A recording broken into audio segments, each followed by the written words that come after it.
사사기에는 반복되는 패턴이 있습니다. 오늘 말씀에도 여전히 그 패턴이 반복되고 있습니다. 이스라엘이 우상 숭배를 함으로써 하나님께 범죄하면 하나님께서는 반드시 징계를 내리십니다. 대적을 보내시고 그리고 그 대적으로 말미암아 이스라엘 백성들이 고통을 당하게 됩니다. 그러면 이스라엘 백성들이 고통을 당하기 때문에 하나님께 부르짖게 되는 것이죠. 그러면 하나님께서 그 부르짖음에 외면치 않으시고 하나님께서는 응답하여 주십니다. 사사를 세우시고 그 사사를 통해서 구원을 이루어 가시는 것입니다. 이것이 계속 반복이 됩니다. 여러분, 지난 시간에 나눴던 말씀 기억나시죠?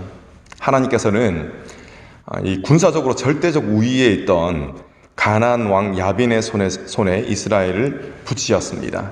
그런데 그들이 부르짖었죠. 하나님께서는 그 손에서 이스라엘 백성들을 건지셨습니다. 그런데 이스라엘 백성들은 약 40년의 세월이 흐르는 동안에 그 까마귀 고기를 다시 먹습니다.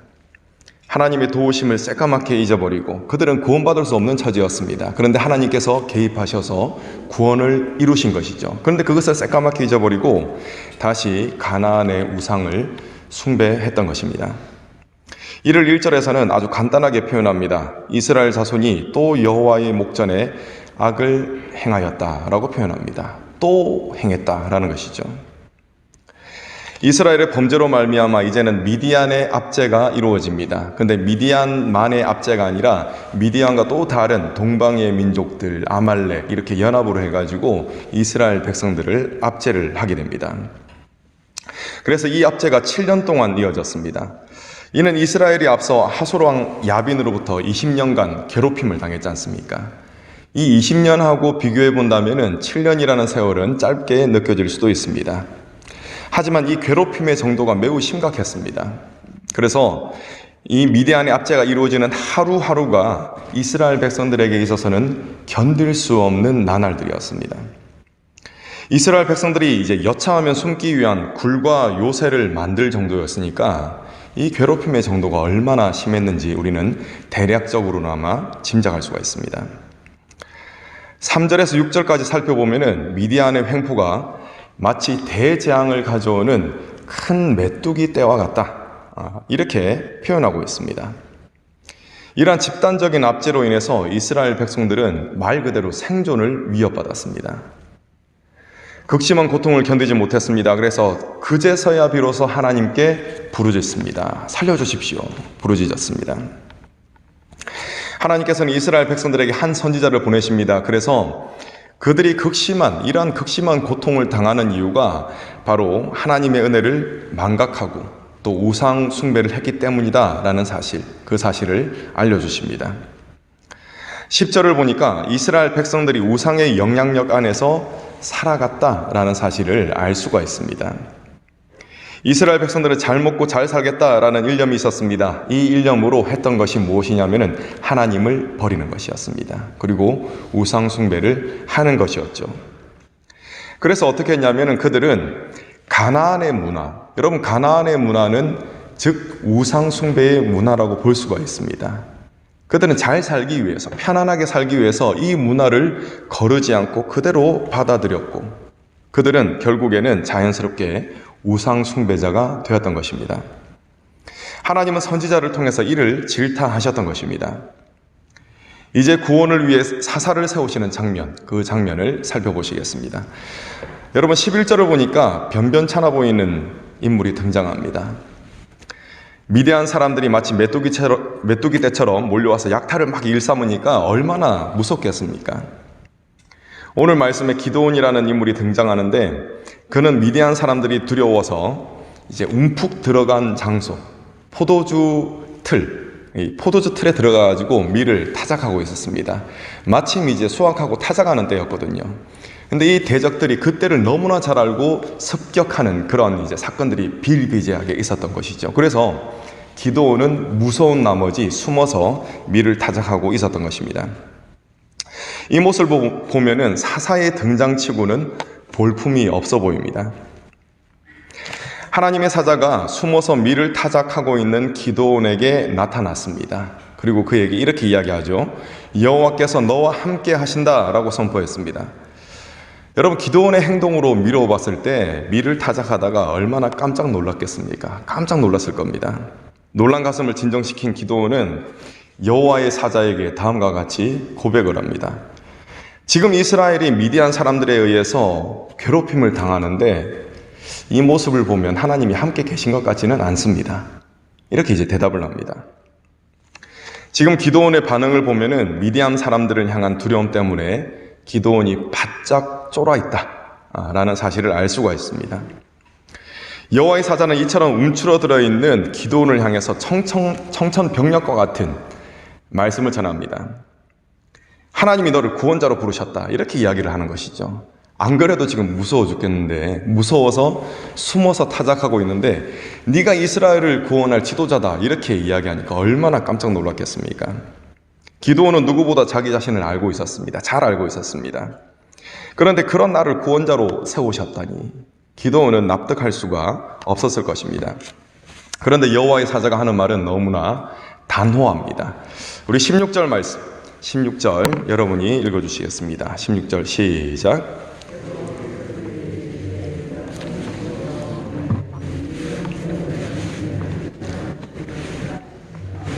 아멘.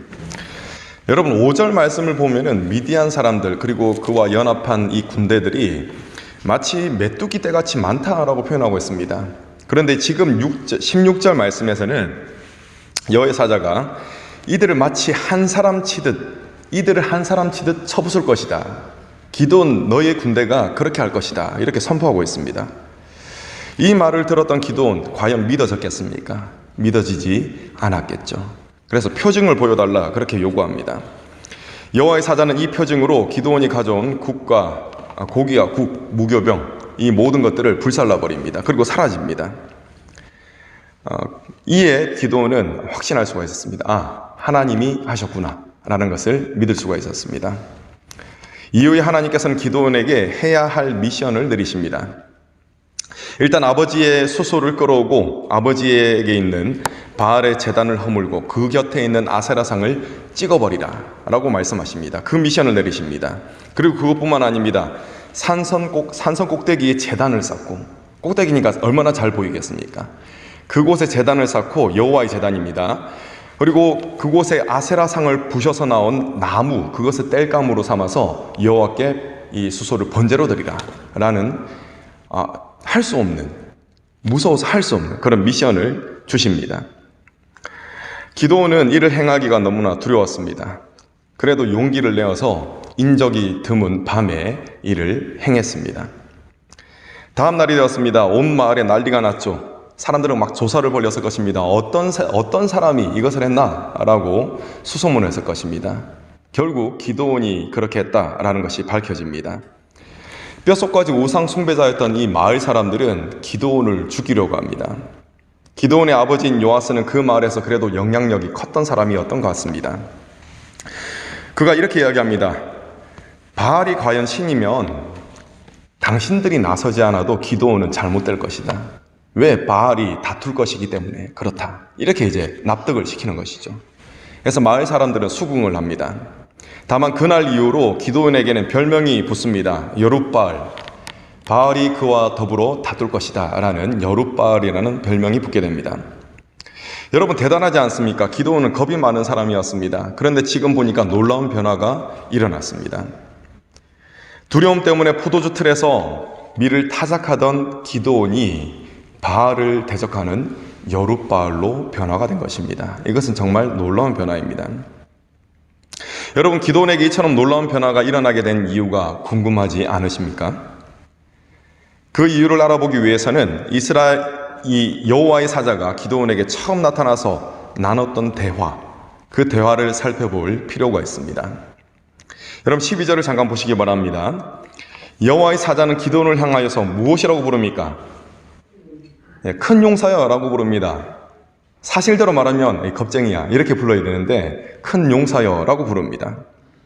분명 기도원은 겁이 많은 사람이었습니다. 그런데 여호와는 큰 용사여 라고 불렀습니다. 대체 왜 이렇게 불렀던 것일까요?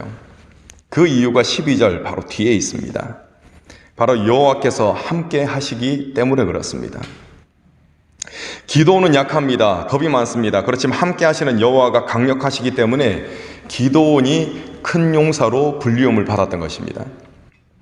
기도는 자기 자신과 그리고 자기가 처한 상황을 보면서 나는 작은 사람이다. 나는 할 수 없다. 그렇게 생각을 했습니다. 그렇지만 여호와의 사자는 전능하신 하나님이 함께 하심을 봅니다. 그리고 기도원을 향해서 큰 용사다라고 부르는 것입니다. 그리고 그가 미디안 사람을 마치 한 사람을 치듯 쳐부술 것이다 라는 그러한 말을 선포를 하는 것입니다. 이 일 이후에 기도원에게는 놀라운 시각적인 변화가 일어났습니다. 이전에는 자신을 살펴봤습니다. 이스라엘을 살펴봤습니다. 이스라엘은 절대 이 미디안 연합군하고 싸워서는 이길 수가 없는 존재였습니다. 그런데 그렇게 자신과 자신의 환경을 바라보는 시각에서 이제 하나님을 바라보는 시각으로 변화가 된 것입니다.